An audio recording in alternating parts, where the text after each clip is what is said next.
Hey, this is Mr. Warden. I am going to talk to you about Do Now 20.1. So what does this expression equal? And see if you can do it without a calculator. Well, you can definitely do this one without a calculator. I notice there's a 2 and there's a 3. So these numbers are pretty easy to work with. You just got to figure out where 2 times 3 is just 6. We know that we're going to have a 6 in here. We just got to figure out where the decimal is going to be. What's the place value of that 6? Well, we can start off with there's, a 0, 0, 0. We got a 2,000 here. So if we just did 2,000 times 3, that would be 6,000. However, there's a decimal place that's way over here. So we're going to count our decimal places from how far did it move from 3 to there. So it moved 1, 2, 3, 4, 5, 6, 7, 8, 9, 10 places.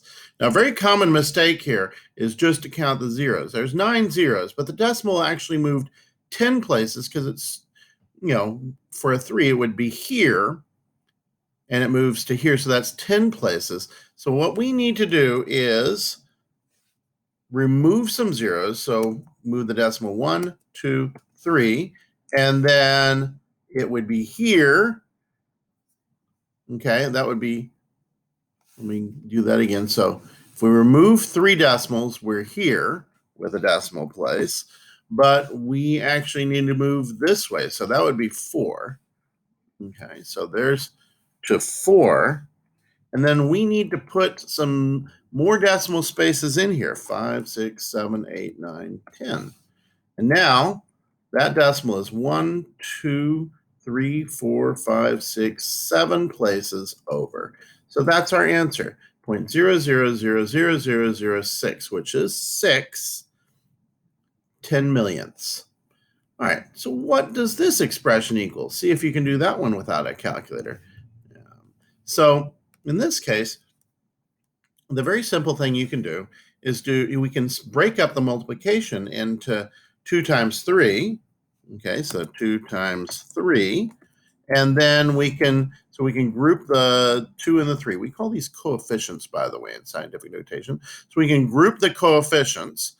And this is, of course, scientific notation. Then we can take these 2 powers. They have the same base.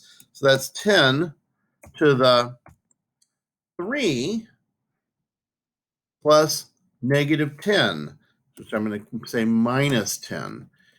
Okay, and then I'll put a parenthesis out there. And so I'm going to end up with 2 times 3, which is 6, times 10 to the negative 7th power. I only put the parentheses around there to make sure we're clear that that negative 7, the whole negative 7, is the exponent. If I could do it as a superscript, I wouldn't need to do that. But there you go, 6 times 10 to the negative 7th. All right, well, what does this expression equal then? Wait a minute, 6 times 10 to the negative 7th, that's the same thing as this, because this 6 is in the 10 millionths place. 10 to the negative 7 is 1 over 10 million. Perhaps you noticed that, perhaps not. No, perhaps you know that. So here we're going to do the same kind of thing as we did in the last one. So I'm going to copy this because we're going to make some similar stuff, and that'll be faster than just typing it all out. So it's still going to be 2 times 3, and now the 10 is now going to be raised to the 2 minus 9 power. Okay, and now that may seem a little sus to you. Okay, so 2 times 3 is 6, and then that's going to be times 10 to the, 2 times 2 minus 9 is negative 7. We got the same answer each time. So 6 times 10 to the negative 7. So what I'm kind of getting at here is that scientific notation is a tool for doing calculations with really big and really small numbers, or really small and really small, basically working with really gigantic or really tiny numbers with greater ease. So we can group these coefficients and then group the powers to figure out what the place value is. That's, of course, the same as 0.000006, which was the same answer.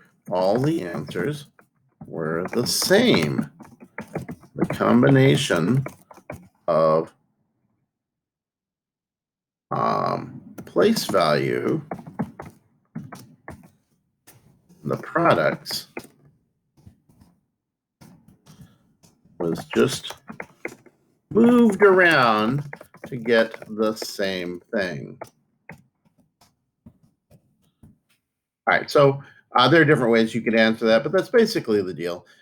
Here I have 10 to the second and 10 to the negative ninth.